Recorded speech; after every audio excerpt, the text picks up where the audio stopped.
আসসালামু আলাইকুম, hello friends, আমি তোমাদের প্রিয় বন্ধু সাদিকুল। তো আজকে এসেছি নতুন একটা ভিডিও নিয়ে। তো অনেক পরে দেখা হচ্ছে, গরম পড়ে গিয়েছে, আমার মাছের চেঞ্জ হয়েছে, মাছের সেটআপের চেঞ্জ হয়েছে, সব কিছুতেই চেঞ্জ হয়েছে। আজকে আমি সেগুলোই তোমাদের দেখাবো। তো চলো শুরু করা যাক। আসলে গরমের মধ্যে অনেক চেঞ্জ হয়েছে। তো এই যে আমার সেই ট্যাঙ্কটা আমি সেট আপ করেছি এবং সেই ট্যাঙ্কে আরো নতুন কিছু প্ল্যান্টস অ্যাড করেছি, এই যেমন স্যাজিটেরিয়া, তারপর ওই যে আরো কয়েক রকমের প্ল্যান্ট অ্যাড করেছি। তারপর এই যে এখানে হচ্ছে কৈটক্সিডো, আমাদের নতুন বন্ধু, এই কৈটক্সিডো অ্যাড করেছি। তারপর এই যে কোবরা গাপ্পি, সেগুলো অনেক বড় হয়ে গিয়েছে।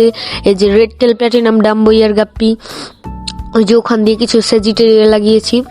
আর এই ট্যাঙ্কটা সেট আপ করেছি ছোট ফিশের জন্য, মানে যদি বাচ্চা হয় সেই বাচ্চাগুলো এখানে রাখার জন্য।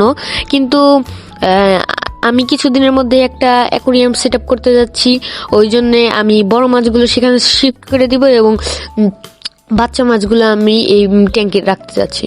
এবং এই ট্যাঙ্কে আমার একটা জেব্রা ডেনিও আছে। জেব্রা ডেনিওটা একটাই আছে, আর একটা অন্য ফিশ খেয়ে ফেলেছে, আর এটাকেও আহত করছিল, কিন্তু এটাকে আমি অনেক কষ্ট করে সুস্থ করেছি। এই যেখানে আমার প্ল্যান্টস আছে, এখানে এই যে স্যাজিটেরিয়া, পোগেস্টেমন স্টেলাটাস, তারপর আরো নাম না জানা অনেক প্ল্যান্টস আছে। তোমরা যদি নাম জেনে থাকো অবশ্যই কমেন্ট করে জানাবে। তারপর জাভা মস আছে, জাভা মস আমি ওখানে দেইনি। এই যে অ্যালমন্ড লিভও কালেক্ট করেছি, এই শীতের সময় আমি একটাও অ্যালমন্ড লিভ পেয়েছিলাম না। আর এই যে এখানকার এই প্ল্যান্টটার নাম যদি তোমাদের জানা থাকে অবশ্যই আমাকে জানাবে। এবং আমার শ্রিম্পগুলা প্রায় সময় মল্টিং করছে, মল্টিং করার কারণে মানে ওদের শরীর সুস্থ আছে। তো চলো এবার তোমাদের একটু বাহিরে নিয়ে যাই। বাহিরে নিয়ে গেলে দেখতে পারবে এখন আমার বাহিরে কি কি পশু পাখি রয়েছে। চলো, তোমরা দেখতেই পাচ্ছ আমার ফিশগুলো কতটা অ্যাক্টিভ। দেখো এই যে আঙ্গুল দিচ্ছি, দেখছো, খাওয়ার জন্য কাছে এসে পড়েছে, দেখো কত অ্যাক্টিভ। তো চলো এখন বাইরে যাওয়া যাক। বাইরে আমার অনেক কিছুই চেঞ্জ করা হয়েছে, একটু আগেই বললাম। এই যে দেখো কি অ্যাক্টিভ, এদের কি বলবো। চলো বাইরে যাই। এই যে বাইরে প্ল্যান্টস এর মধ্যে রয়েছে আমার এই গোলাপ গাছটা, এটা লাল রঙের, এবং এই যে গাঁদা ফুল গাছ, দুইটা বীজ লাগিয়েছিলাম, হয়েছিল, এবং সন্ধ্যা মালতী গাছ হয়েছে।